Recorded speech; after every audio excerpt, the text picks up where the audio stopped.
Hi friends. So in this video we are going to talk about Djokovic and the Australian immigration situation.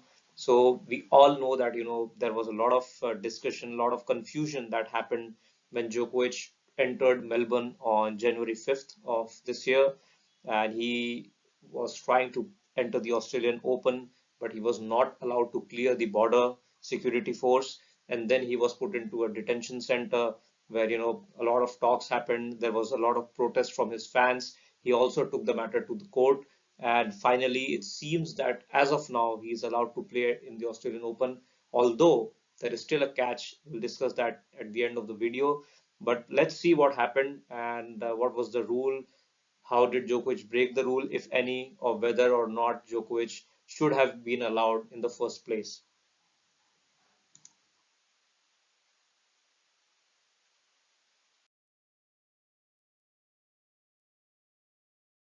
So what is the basic rule? So looking at the COVID-19 situation, Australian government and Tennis Australia had laid out a rule that no unvaccinated players will be allowed to play at the Australian Open, unless, of course, they are medically exempted. Now we'll discuss the situation or conditions where a player could be medically exempted. But as of now, I mean, generically speaking, we would say that all the players who entered Australian Open had to be vaccinated.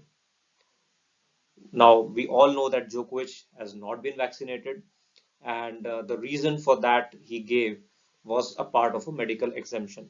So let's first look at the different conditions, where one could be medically exempted.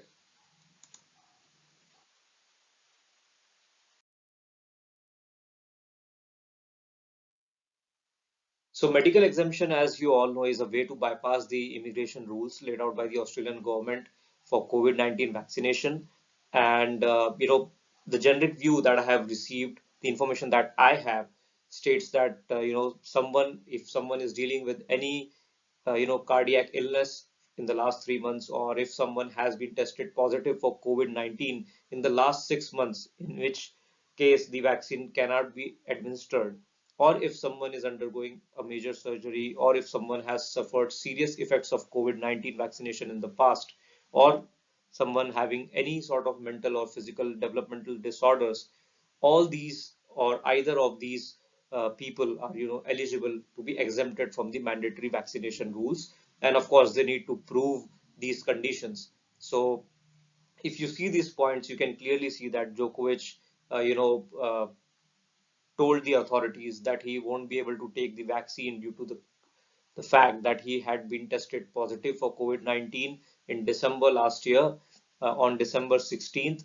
And so he did not have much time to recover, uh, you know, to be able to take the vaccination, because once you have COVID-19, doctors and all the medical staff usually suggest that you should not take a vaccine for next few months, because the antibodies are already there, and taking vaccination in that situation might not be good, might be harmful as well. So this is all about the exemption. Now, as I already mentioned, that Djokovic stated that because he was tested positive on December 16th, that provided him a medical exemption, and he had provided this information to Tennis Australia, and they had provided him the medical exemption, and that is why he traveled to Australia.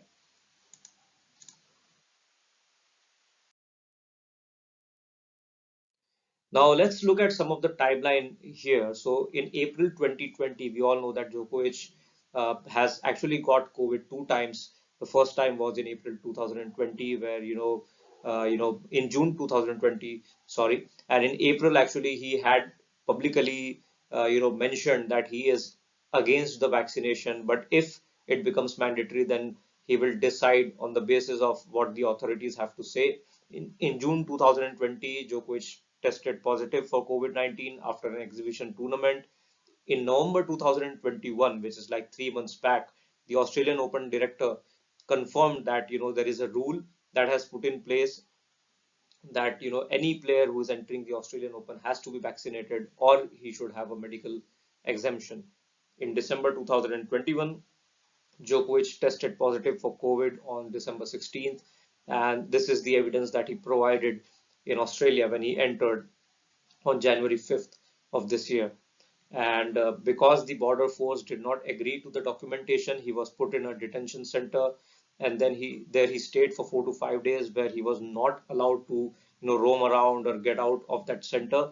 And on January 10th, after the court hearing, the federal court rules in favor of Djokovic, and he was released from the detention.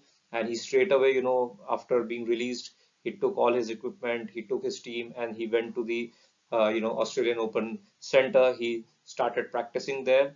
So this is the whole timeline. And what's next? Let's just see. So as I mentioned at the beginning of this video, that there is still a chance where Djokovic could be prevented or could be stopped from entering the Australian Open, and this is in the hands of the Australian government. Now the ministers do have the power that if they think that there is a false information provided from Djokovic on any of the visa forms or any such mistake, then they do have the power to cancel Djokovic's visa. And not only cancel Djokovic's visa, but they could also hold him responsible for a false information, and put some penalty on him. Like there is, I think, 2 or 3 years of imprisonment also that is possible. But I don't think that's gonna happen, to be honest, because obviously no one of the reputation of Djokovic would actually make such a mistake deliberately in the visa form.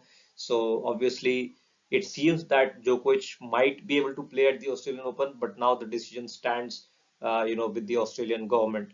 Meanwhile, Djokovic clarified that the false information was a mistake, made when filling the form by his team and not by him, and that he has since then provided all the necessary documentation and details related to that to the Australian government.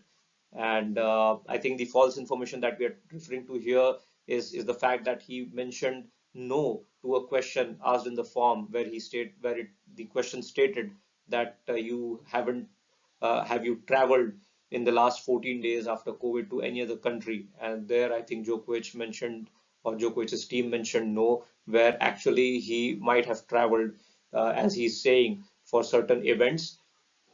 And I think that is what he clarified in his post yesterday. And he said that he has given all the necessary information required by the government. Djokovic has also been seeded number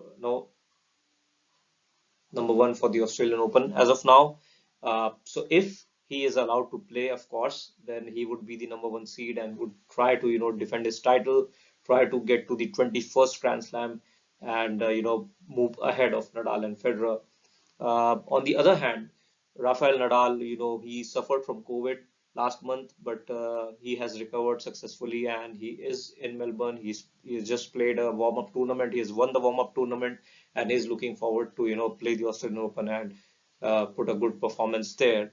Another soccer player, there are some news that he was also trying to question Nadal's entry to Australia, saying that Nadal had been diagnosed with COVID on December 20th, and then still he was able to enter Australia on December 31st, where the rule actually stated that no one can enter Australia, if they have had COVID in the last 14 days. So that is also something that a Serbian soccer player playing in Australia actually mentioned about Nadal. So a lot of confusion there. All I can say is, all we want to see is Australian Open get underway and all these players perform to their best. And obviously, the security, the safety of people is pivotal, and is the first thing that everyone should take care of. And I think Djokovic understands that. So even if he's allowed to play, it's not that if even if he's unvaccinated, I think he will not roam around without a mask in Australia, at least, because that is not permitted.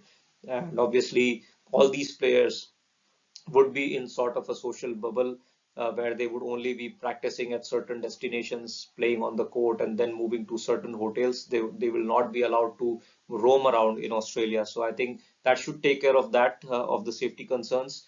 And let's hope that the Australian Open is a good tournament and every player is able to perform at their best. And let's see what happens. Thank you.